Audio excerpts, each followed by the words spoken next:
Wangari vive baixo as árbores á sombra do Monte Kenya en África.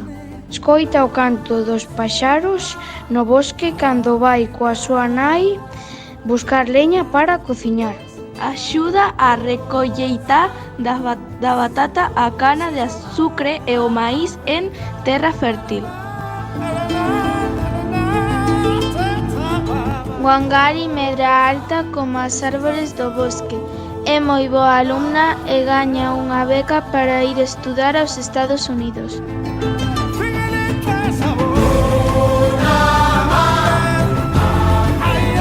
Anos despois, ao rematar os seus estudos, regresa á súa casa en Kenia. Pero moitas cousas cambiaron. Que pasou? Preguntouse. Onde están as árbores?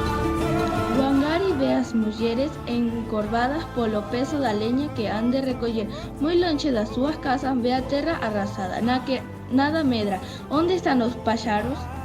Miles de árbores foron taladas para construir edificios, pero ninguén sembrou novas árbores. Convertirase toda a Kenia nun deserto? Pregúntase. Wangari pensa na terra seca. Podo sementar algunhas árbores aquí no meu propio patio dun en un.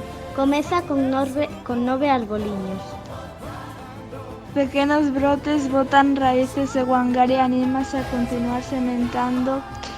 Comeza un leito de cemento.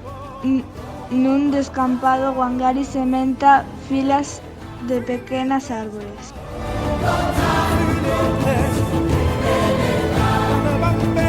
Convenceu as mulleres das aldeas que sementaban árbores é unha cousa boa. Regaláballe un arboliño a cada unha. A nosa vida será mellor cando teñamos novamente árbores. Estamos sementando sementes de esperanza.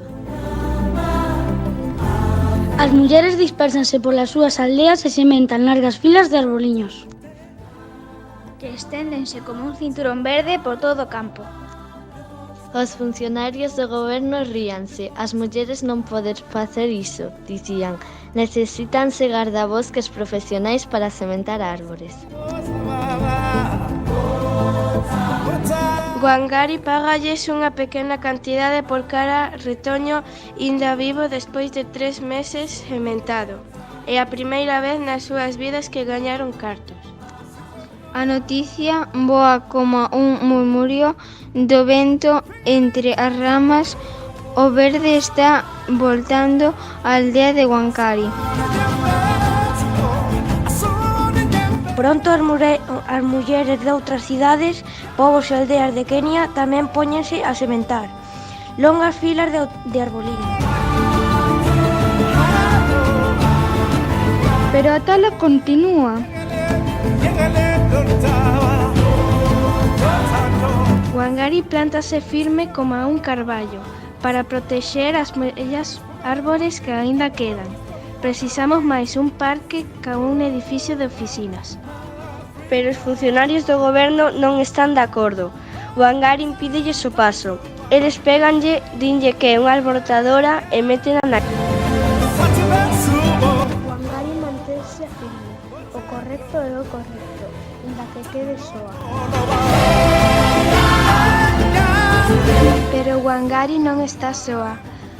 Por toda África esténdese a voz sobre as árbores como ondas nas augas do lago Victoria. Moitas mulleres entéranse da noticia e sementan inda máis árbores en filas cada vez máis longas. Os retoños botan raíces e medran moi alto, ata que lógrase máis de 30 millóns de árbores no lugar onde antes non había ningún. As mulleres camiñan coas cabezas en alto e as costas erguidas, porque agora poden recoller leña o carón das súas casas. A terra xa non está seca. Batata, cana de azucre e maíz medran novamente na terra oscura e fértil. E se subes ata a cima do Monte Kenya, verás millóns de árbores medrando abaixo. Verás o verde que Wangari fixo renacer en África.